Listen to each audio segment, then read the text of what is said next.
കൃഷ്ണകുമാറിൻ്റെ മകളുടെ സ്ഥാപനത്തിൽ നടന്ന മോഷണത്തിന് പിന്നാലെ അവിടുത്തെ ജീവനക്കാരികളായിട്ടുള്ള കുട്ടികൾ അവരെ ഇപ്പോൾ കാണാനില്ല. അവർ ഒളിവിലാണ്. അവരെ ഇതുവരെ കണ്ടുപിടിക്കാനും കഴിഞ്ഞിട്ടില്ല. അപ്പോൾ കേസിൻ്റെ മുന്നോട്ട് പോക്കിനി എങ്ങനെയാവും? അതായത് ഇത് ക്രൈംബ്രാഞ്ച് ഏറ്റെടുത്തിട്ട് പോലും അന്വേഷണത്തിൽ കാര്യമായ പുരോഗതിയില്ല. ഇവർ ഈ 3 വനിതകളെ കണ്ടെത്താൻ കഴിയുന്നില്ല. മാത്രമല്ല മുൻകൂർ ജാമ്യാപേക്ഷ ഇന്ന് അല്പസമയത്തിനകം പരിഗണിക്കും. ഈ 1 വർഷത്തോളമായി ഓഡിറ്റ് നടത്തിയിരുന്നില്ല എന്നുള്ളതാണ് ഇതിൻ്റെ ഏറ്റവും വലിയൊരു പ്രശ്നം. കാരണം ഈ ദിയാകൃഷ്ണ പ്രഗ്നൻ്റ് ആയിരുന്നു. അതുകൊണ്ട് തന്നെ അതിൽ ശ്രദ്ധിക്കാൻ കഴിഞ്ഞില്ല. 69 ലക്ഷം തിരിമറി നടത്തിയ പരാതിയാണ് ഇപ്പോൾ നിലനിൽക്കുന്നത്. അത് പരാതി വ്യാജമെന്ന് ജീവനക്കാർ പറയുന്നു. അവർ ഒളിവിലാണ്. ഏതായാലും 69 ലക്ഷം തട്ടിയെന്ന കേസിൽ അന്വേഷണം ഇഴഞ്ഞു നീങ്ങുന്ന അവസ്ഥയിലാണ് ഇപ്പോൾ നടന്നുകൊണ്ടിരിക്കുന്നത്. പണാപഹരണത്തിന് തെളിവ് ലഭിച്ചിട്ടും അന്വേഷണത്തിന് വേഗതയില്ലാത്ത അവസ്ഥയാണുള്ളത്. ക്രൈംബ്രാഞ്ച് അന്വേഷണം ഏറ്റെടുത്തതിന് ശേഷം അന്വേഷണത്തിലെ വിവരങ്ങൾ പോലും പുറത്തു വരുന്നില്ല. മാധ്യമങ്ങളടക്കം ഇത് പിന്നീട് കൃഷ്ണകുമാറിൻ്റെ ഭാഗത്താണ് ന്യായമെന്ന് കണ്ടപ്പോൾ പിന്നെ വാർത്ത കൊടുക്കാത്ത അവസ്ഥയിലേക്ക് കാര്യങ്ങളെത്തി. ദിയാകൃഷ്ണയുടെ സ്ഥാപനത്തിൽ കഴിഞ്ഞ 1 വർഷത്തോളമായി ഓഡിറ്റ് നടത്തിയിരുന്നില്ലെന്നും 69 ലക്ഷം രൂപ തിരിമറി നടത്തിയെന്ന പരാതി വ്യാജവുമെന്നാണ് വനിതാ ജീവനക്കാരുടെ വാദം. 11 മാസമായി സാമ്പത്തിക ഇടപാടുകൾ നടത്തിയത് ജീവനക്കാരാണ്. ഇവരുടെ അക്കൗണ്ടിലേക്ക് വന്ന 27 ലക്ഷം രൂപയിൽ ശമ്പളം ഒഴിച്ചുള്ള മുഴുവൻ തുകയും തിരിച്ചു നൽകിയെന്നും ഇതിൻ്റെ തെളിവുകൾ കോടതിയിൽ ഹാജരാക്കുമെന്നും വനിതാ ജീവനക്കാരുടെ അഭിഭാഷകൻ പറഞ്ഞിട്ടുണ്ട്. കൃഷ്ണകുമാറും കുടുംബവും പ്രതികളായ ജീവനക്കാരെ തട്ടിക്കൊണ്ടുപോയ കേസും കോടതിയിൽ അറിയിക്കും. അതേസമയം ജീവനക്കാർ 64 ലക്ഷം രൂപ സ്ഥാപനത്തിൽ ക്രമക്കേട് നടത്തിയ തെളിവുകൾ സഹിതം പോലീസ് റിപ്പോർട്ട് കോടതിയിൽ ഹാജരാക്കും. ജീവനക്കാർ നൽകിയ കേസിൽ കൃഷ്ണകുമാറിൻ്റെ മുൻകൂർ ജാമ്യാപേക്ഷ ഈ മാസം 18-നാണ് പരിഗണിക്കുന്നത്. അതായത് കൃഷ്ണകുമാറിൻ്റെ ജാമ്യാപേക്ഷ ഈ മാസം 18-ന് പരിഗണിക്കും. ദിയാകൃഷ്ണയുടെ OBI എന്ന സ്ഥാപനത്തിലെ വിനീത, ദിവ്യ, രാധാകുമാരി എന്നീ 3 ജീവനക്കാരികൾ പണം തട്ടിയെന്ന് കാട്ടി കൃഷ്ണകുമാർ തിരുവനന്തപുരം അസിസ്റ്റന്റ് കമ്മീഷണർക്ക് പരാതി നൽകിയിരുന്നു. ഈ പരാതിയിൽ മ്യൂസിയം പോലീസ് കേസെടുത്തിരുന്നു. ഇതിന് പിന്നാലെയാണ് കൃഷ്ണകുമാറിനും ദിയയ്ക്കുമെതിരെ ജീവനക്കാർ പരാതി നൽകിയത്. തട്ടിക്കൊണ്ടുപോയി ഭീഷണിപ്പെടുത്തിയെന്നും പണം അപഹരിച്ചെന്നും സ്ത്രീത്വത്തെ അപമാനിച്ചെന്നുമാണ് ഇരുവർക്കുമെതിരെയുള്ള പരാതി. സ്ഥാപനത്തിൽ ജോലി ചെയ്തിരുന്ന 3 ജീവനക്കാർ കഴിഞ്ഞ 10 മാസമായി 69 ലക്ഷം രൂപ തട്ടിയെടുത്തെന്നാണ് ദിയ കൃഷ്ണകുമാറിൻ്റെ പരാതി. സാധനങ്ങൾ വാങ്ങുന്നയാളിൽ നിന്നും സ്ഥാപനത്തിലെ QR കോഡ് മാറ്റി പണം സ്വന്തം അക്കൗണ്ടിലേക്ക് മാറ്റിയ ശേഷം ഇവർ 3 പേരും കൂടി വീതിച്ചെടുക്കുകയായിരുന്നു പതിവ്. എന്നാൽ ദിയ പറഞ്ഞിട്ടാണ് അങ്ങനെ ചെയ്തതെന്നും ടാക്സ് വെട്ടിക്കാനാണെന്ന് പറഞ്ഞ് നിർബന്ധിച്ച് ചെയ്യിപ്പിച്ചതാണെന്നും ജീവനക്കാർ ആരോപിച്ചിരുന്നു. തങ്ങളെ തട്ടിക്കൊണ്ടുപോയി ഭീഷണിപ്പെടുത്തിയെന്നും അവർ പറഞ്ഞു.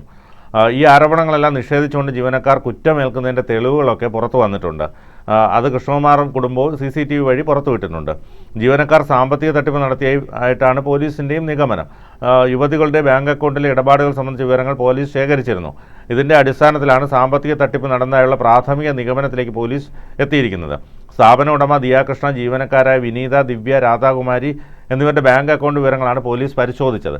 ഇതിൽ നിന്ന് നമുക്കൊരു കാര്യം മനസ്സിലാക്കാൻ കഴിയുന്നത് ഒരു BJP നേതാവായതുകൊണ്ടാണോ പോലീസ് ഇത്തരത്തിലുള്ള ഒരു സമീപനം സ്വീകരിക്കുന്നത്? അതോടൊപ്പം തന്നെ മാധ്യമങ്ങൾ ഇത് മുക്കിയതും ഇതിന് ശേഷം പിന്നീട് വലിയ വാർത്തകളൊന്നും ആക്കാതിരുന്നതുമെന്ന് ഒരു സ്വാഭാവികമായ സംശയം നിലനിൽക്കുന്നുണ്ട്. പ്രിയൻ എന്ത് തോന്നുന്നു? അതെ, തീർച്ചയായിട്ടും ഈ പറയുന്ന കൃഷ്ണകുമാറിന് നേരെ ഒറ്റതിരിഞ്ഞുള്ള ആക്രമണം ഇപ്പോഴല്ല ഉണ്ടായിട്ടുള്ള, നേരത്തെയും ഉണ്ടായിട്ടുണ്ട്. സൈബർ ആക്രമണമൊക്കെ നടത്തി വലിയ തോതിൽ ഈ പറയുന്ന കൊല്ലം ഇലക്ഷൻ്റെ സമയത്ത്, കൊല്ലത്ത് നടക്കുന്ന തെരഞ്ഞെടുപ്പിൽ മത്സരിക്കുന്ന സമയത്ത് കൃഷ്ണകുമാറിൻ്റെ കുടുംബത്തിനുമെതിരെ എന്തൊക്കെ അശ്ലീല പരാമർശങ്ങളാണ് ഇവർ നടത്തിയിട്ടുള്ളത്. ഈ സൈബർ ഗുണ്ടകളൊക്കെ ഉണ്ടല്ലോ, പ്രത്യേകിച്ച് ഈ CPM-ൻ്റെ മറ്റേ സൈബർ പോരാളികളുണ്ട്.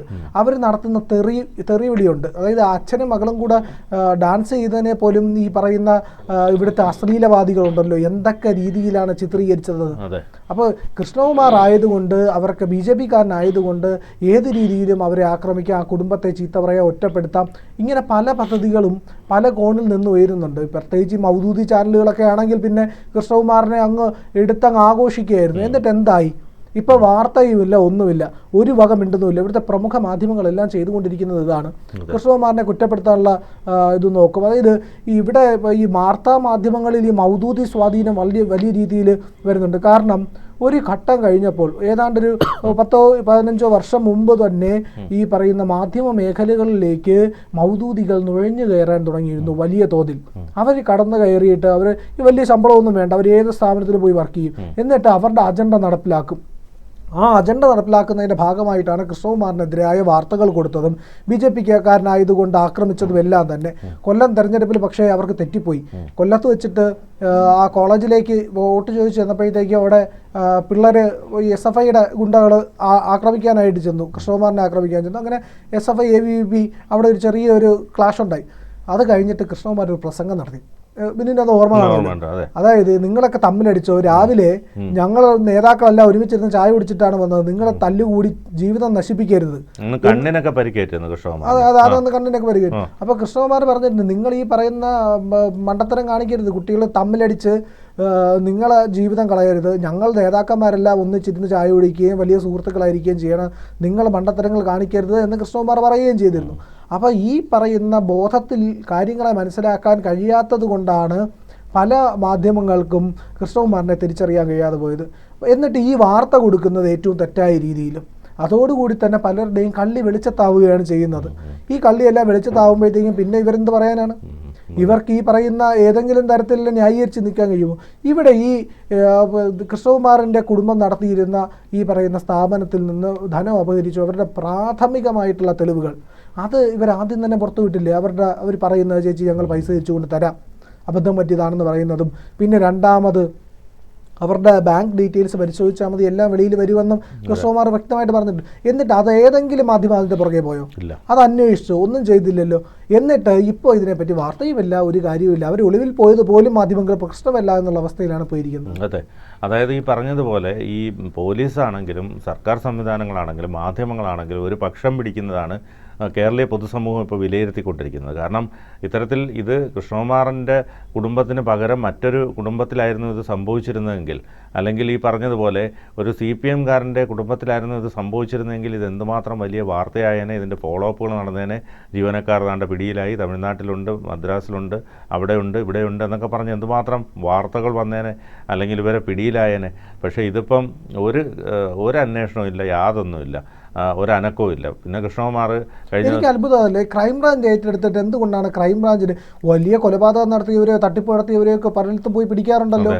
ഇത് എന്താ, അതങ്ങ് UP-യിലും അവിടെ ഇവിടെയൊക്കെ പോയിട്ടാണ് പിടിക്കാറുള്ളത്. ഇവരെ എന്തുകൊണ്ട് പിടിക്കാൻ കഴിയുന്നില്ല, ട്രേസ് ചെയ്യാൻ കഴിയുന്നില്ല എന്നുള്ള അത്ഭുതമായിട്ട് എനിക്ക് തോന്നുന്നു. അതെ, ഭയങ്കര അത്ഭുതമായിട്ട് തോന്നുന്നു. കാരണം കൃഷ്ണകുമാർ ഈ കഴിഞ്ഞ ദിവസമൊക്കെ മാധ്യമങ്ങൾക്ക് മുന്നിൽ വന്നപ്പോഴും അദ്ദേഹം വളരെ സൗമ്യമായിട്ട് തന്നെയാണ് എല്ലാം പറയുന്നത്. ഇതിലിപ്പോൾ ഈ BJP എന്നതിലുപരി ഒരു ജാതീയമായ ഒരു കളി കൂടി ഇത് നടക്കുന്നതായിട്ട് തോന്നുന്നില്ലേ? അതെ, തീർച്ചയായിട്ടും. അതായത് ഇതിൻ്റെ അകത്ത് വലിയ രീതിയിൽ ജാതിക്കളി നടന്നിട്ടുണ്ട്. അവർ പറഞ്ഞതെന്ന് പറഞ്ഞാൽ ഞങ്ങൾ മറ്റൊരു ജാതിയിൽപ്പെട്ടവർ, താഴ്ന്ന ജാതിയിൽപ്പെട്ടവരായതുകൊണ്ടാണ് തങ്ങളെ ഇങ്ങനെ ആക്രമിക്കുന്നത് എന്നൊക്കെയാണ് ആ പെൺകുട്ടികൾ പറഞ്ഞത്. പക്ഷേ ഒരു കാര്യം ചോദിക്കട്ടെ, അവർ അവകാശപ്പെട്ട അവർ മുക്കുവർ എന്നാണ് അവകാശപ്പെട്ടത്. അപ്പോൾ മുക്കുവരാണെങ്കിൽ, മുക്കുവരെ ജാതി അധിക്ഷേപം നടത്തിയിട്ടുണ്ടെങ്കിൽ അവർ ഹിന്ദുക്കളായിരിക്കണം. ഹിന്ദു മുക്കുവരാണെങ്കിൽ മാത്രമേ ജാതി അധിക്ഷേപമുള്ളൂ. ക്രിസ്ത്യൻ മുക്കുവരാണെങ്കിൽ അവിടെ ജാതിക്ക് പ്രസക്തിയില്ല. കാരണം ക്രിസ്ത്യാനികൾക്ക് ജാതിയില്ലല്ലോ, ഹൈന്ദവമായിട്ടുള്ള ജാതി ശ്രേണിയിൽ അവർ പെടുന്നില്ല. അപ്പോൾ ഇവർ ക്രിസ്തീയ ആചാരപ്രകാരം ജീവിക്കുന്നവരാണോ ഹിന്ദു ആചാരപ്രകാരം ജീവിക്കുന്നവരാണോ, ഇവരുടെ സർട്ടിഫിക്കറ്റിൽ ഇവർ ഹിന്ദു ആണോ അതോ ക്രിസ്ത്യാനിയാണോ എന്നുള്ളത് പരിശോധിക്കണം. അഥവാ ഇനി സർട്ടിഫിക്കറ്റിൽ ഇവർ ഹിന്ദു ആയിരിക്കുകയും ക്രിസ്തീയ ആചാരപ്രകാരം ജീവിക്കുകയും ചെയ്യുകയാണെങ്കിൽ തെറ്റാണ്. അപ്പോൾ അങ്ങനെയുള്ള കള്ളത്തരങ്ങൾ എന്തെങ്കിലും ഇതിലുണ്ടോ എന്നുള്ളത് അന്വേഷിക്കണം. അങ്ങനെ അല്ല, ഇവർ ഹിന്ദു ആചാരപ്രകാരം ജീവിക്കുകയും ഹിന്ദു നാമം തന്നെയാണ് ഇല്ലെങ്കിൽ ജാതി തന്നെയാണ് സർട്ടിഫിക്കറ്റ് ഉള്ളതെങ്കിൽ എങ്കിലൊക്കെ ശരിയാണ്, അവർ പറയുന്ന ജാതി അധിക്ഷേപത്തിന് പ്രസക്തിയുണ്ട്. പക്ഷേ ജാതി അധിക്ഷേപം നടത്തിയിട്ടുണ്ടോ എന്ന് തെളിയിക്കാനും കൂടി കഴിയേണ്ടതുണ്ട്. അതില്ലാത്ത പക്ഷം ഇതൊക്കെ വെറും ആരോപണങ്ങളായിട്ട് മാത്രമേ ഇരിക്കുകയുള്ളൂ എന്നുള്ളതാണ് വാസ്തവം. കൂടുതൽ വാർത്തകളും വിശേഷങ്ങളും നിങ്ങളിലേക്ക് എത്താൻ ABC മലയാളം സബ്സ്ക്രൈബ് ചെയ്യുക, ബെൽ ബട്ടണും അമർത്തുക.